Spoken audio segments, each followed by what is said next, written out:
साखर सम्राटांचा जिल्हा म्हणून अहिल्यानगर ओळखले जाते। सहकाराची पंढरी असाही जिल्ह्याचा उल्लेख होतो। येथे प्रत्येक पक्षाचे कार्यकर्ते असले तरी स्थानिक नेत्यांभोवतीच राजकारण फिरतं। जिल्ह्यातील प्रत्येक निवडणूक द्वेषाने लढवली जाते। आता नगरपालिका निवडणुकांचा बिगुल वाजला आहे। सर्वोच्च न्यायालयाने स्थानिक स्वराज्य संस्थांच्या निवडणुका 31 जानेवारीपर्यंत घेण्याचे आदेश दिले आहेत। त्यानंतर निवडणूक आयोगाने सर्वप्रथम नगर परिषद व नगर पंचायतीच्या निवडणुका जाहीर केल्यात। त्यामुळे जिल्ह्यातील प्रत्येक शहरातील राजकारण ढवळून निघाले। गेल्या विधानसभा निवडणुकीत विजयी झालेल्या व पराभूत झालेले आजी माजी आमदार आता कामाला लागलेत। प्रत्येक तालुक्यात काटेकी टक्कर होण्याची चिन्हे दिसू लागली आहेत। नगर जिल्ह्यात कोणत्या पालिकेत काय होईल याच विषयीचा आमचा हा स्पेशल रिपोर्ट। नमस्कार, मी अद्वैता आणि आपण पाहत आहात अहिल्यानगर लाईव्ह 24। नगरी राजकारणाचं परफेक्ट अनालिसिस। नगर जिल्ह्यातील 12 नगर परिषद व नगर पंचायतीच्या निवडणुका जाहीर झाल्यात। नगराध्यक्ष थेट जनतेतून निवडून येणार असल्याने जोरदार तयारी सुरू झाली आहे। महायुती, महाविकास आघाडी व अपक्षांनीही आपापल्या पद्धतीने तयारी सुरू केली आहे। हालचालींना वेग आलाय। नगर जिल्ह्यातील संगमनेर, श्रीरामपूर, कोपरगाव, राहाता, पाथर्डी, श्रीगोंदे, राहुरी, देवळाली, प्रवरा या नगर परिषदांच्या तसेच शिर्डी, जामखेड, नेवासे, शेवगाव या नगर पंचायतीच्या निवडणुका होत आहेत। या सर्व ठिकाणी आजी माजी आमदारांमध्ये दुसऱ्यांदा लढत होणार आहे। नगर जिल्ह्यातील कोणत्या तालुक्यात काय स्थिती आहे हे आपण पहिल्यांदा पाहूयात। नेवासा नगरपंचायत नगराध्यक्षपद सर्वसाधारण। येथे माजी आमदार शंकरराव गडाख यांचे वर्चस्व होते।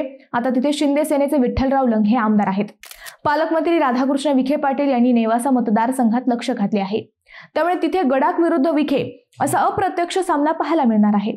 संगमनेर नगर परिषद संगमनेरचे नगराध्यक्षपद सर्वसाधारण महिलेसाठी राखीव आहे। संगमनेर नगर परिषदेवर माजी मंत्री बाळासाहेब थोरात यांची एक हाती सत्ता होती। आता तेथे शिंदे सेनेचे अमोल खताळ आमदार आहेत। तेथे थोरात विरुद्ध खताळ विखे यांच्यात लढत होईल। कोपरगाव नगर परिषद कोपरगावचे नगराध्यक्षपद ओबीसींसाठी राखीव आहे। तेथे माजी आमदार स्नेहलता कोल्हे यांचे वर्चस्व होते। सध्या कोपरगावात राष्ट्रवादी अजित पवार गटाचे आशुतोष काळे आमदार आहेत। भाजपही ऍक्टिव्ह आहे। कोपरगावात याही वेळी काळे व कोल्हे यांच्यात लढत होईल। शिर्डी नगरपालिका शिर्डीचे नगराध्यक्षपद अनुसूचित जातीच्या महिलेसाठी राखीव आहे। शिर्डीत आतापर्यंत विखेंचेच वर्चस्व राहिले आहे। यावेळी महाविकास आघाडीचे काही नेते पालिकेवर सत्ता मिळवण्यासाठी प्रयत्नशील आहेत, परंतु तिथे विखे यांच्याच कार्यकर्त्यांच्यात लढत होईल असेही सांगितले जात आहे। श्रीरामपूर नगर परिषद नगराध्यक्षपद सर्वसाधारणसाठी खुले आहे। येथे राष्ट्रवादी अजित पवार गटाची सत्ता होती। आता तेथे काँग्रेसचे हेमंत ओगले आमदार आहेत। तसेच माजी खासदार सुजय विखे यांनीही तेथे लक्ष घातल्याने राष्ट्रवादी, भाजप, काँग्रेस यात लढत होईल। आमदार ओगले यांच्या विरोधात माजी आमदार भाऊसाहेब कांबळे व माजी आमदार लहू कानडे अशी लढतही रंगेल। राहुरी नगर परिषद राहुरीचे नगराध्यक्षपद अनुसूचित जमातीसाठी राखीव आहे।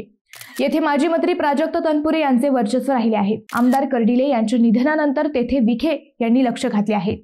येथे विखे कर्डिले यांच्या विरोधात तनपुरे यांच्यात सामना रंगेल असे चित्र आहे। श्रीगोंदा नगरपालिका श्रीगोंद्याचे नगराध्यक्षपद सर्वसाधारणसाठी खुले आहे। श्रीगोंदा नगर परिषदेचा नगराध्यक्ष राष्ट्रवादी अजित पवार गटाचा होता। तिथे आता भाजपचे विक्रमसिंह पाचपुते आमदार आहेत। तेथे पाचपुते विरुद्ध इतर सर्व असाच सामना पाहायला मिळू शकतो। शेवगाव नगरपालिका शेवगावचे नगराध्यक्षपद सर्वसाधारण महिलेसाठी खुले आहे। येथे यापूर्वी माजी आमदार चंद्रशेखर घुले गटाची सत्ता होती। भाजपच्या आमदार मोनिका राजळे व विखे येथे लक्ष घालणार आहेत।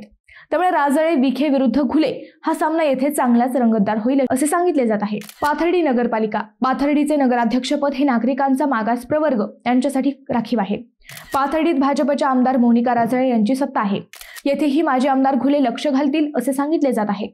याशिवाय शरद पवार गटाचे नेते प्रताप ढाकणे हेही पालिका निवडणुकीत 2 हात करतील अशी गणिते मांडली जात आहेत। जामखेड नगरपालिका जामखेडचे नगराध्यक्षपद सर्वसाधारण महिलेसाठी आरक्षित आहे।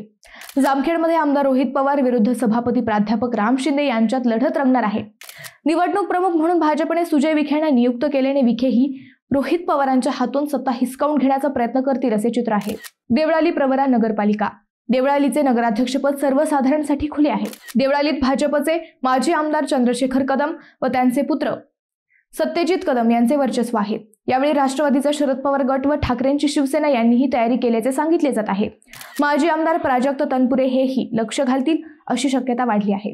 राहाता नगरपालिका राहाताचे नगराध्यक्षपद ओबीसींसाठी राखीव आहे। येथे आतापर्यंत विखेंचेच वर्चस्व राहिले आहे। यावेळीही विखे विरोधात त्यांचे काही विरोधक निवडणूक लढवतील अशी शक्यता आहे। माजी आमदार बाळासाहेब थोरात हे येथे लक्ष घालतात का हे पाहणे महत्त्वाचे ठरणार आहे। मित्रांनो, कोणत्या नगरपालिकेत काय होईल असे तुम्हाला वाटते? तुमचे उत्तर आम्हाला कमेंट करून नक्की कळवा। शिवाय व्हिडिओ आवडला असेल तर चॅनलला सबस्क्राइब करून व्हिडिओला लाईक करायला विसरू नका। पुन्हा भेटू नव्या विषयावर, तोपर्यंत धन्यवाद।